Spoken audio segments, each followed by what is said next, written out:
मित्रों नमस्कार, मैं पंडित मनोज शुक्ला निवासी कानपुर।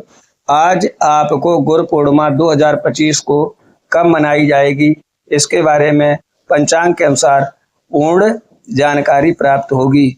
साल 2025 में गुरु पूर्णिमा का पर्व गुरुवार 10 जुलाई 2025 को मनाया जाएगा।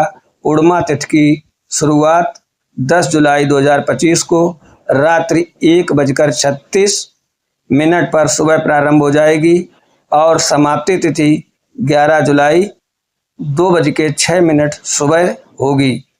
सदियों पुरानी परंपराओं में गुरु को जीवन का सबसे महत्वपूर्ण मार्गदर्शक माना जाता है, इसलिए समाज और इसके निर्माण में गुरु एक महत्वपूर्ण स्थान रखते हैं।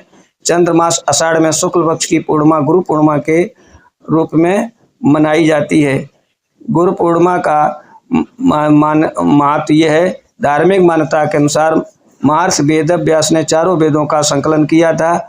ये वेद ब्रह्मा द्वारा पढ़े गए थे और संसार के प्रत्येक व्यक्ति पर ऋषि वेद व्यास के इस योगदान का ऋण रहेगा। उन्होंने अनेक पुराणों की रचना भी की, तभी से गुरु पूर्णिमा का दिन गुरुओं को समर्पित किया जाता है। इसे गुरु पूर्णिमा इसीलिए कहा जाता है। ये महान शिक्षकों को समर्पित है और इसी दिन ऐसी मान्यता है कि भगवान बुद्ध ने भी अपना पहला उपदेश जो दिया था वो गुरु पूर्णिमा के दिन ही दिया था। होता है गुरु पूर्णिमा उन महान शिक्षकों और मार्गदर्शकों को समर्पित है जो हमारे जीवन को सही दिशा देने में महत्वपूर्ण भूमिका निभाते हैं। प्राचीन काल में जब विद्यार्थी शिक्षा प्राप्त करने के लिए गुरुकुल जाते थे, तब ये दिन विशेष रूप से गुरुओं को सम्मान प्रकट करने के लिए मनाया जाता था। आज भी ये दिन ज्ञान, शिक्षा और गुरु शिष्य परंपरा के प्रति श्रद्धा व्यक्त करने का प्रतीक माना जाता है। ऐसी भी मान्यता है कि जिन पर गुरु की महादशा चल रही है, यदि इस दिन रुद्राक्ष माला से वो ओम ब्रह्म बृहस्पतये नमः का जाप करते हैं तो उनको निश्चित ही लाभ होता है और उनके जीवन में सुख समृद्धि आती है और सभी समस्याओं का समाधान होता है।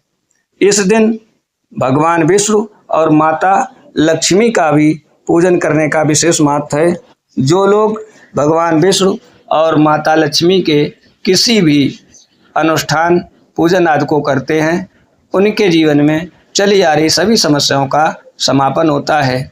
जैसे उसमें सबसे सूक्ष्म पूजा में सत्यनारायण भगवान की कथा, श्रीमद् भागवत का पाठ, आदित्य हृदय स्तोत्र, विश्व सहस्रनाम और आदि जितने भी पूजन हैं वो सब किए जाते हैं।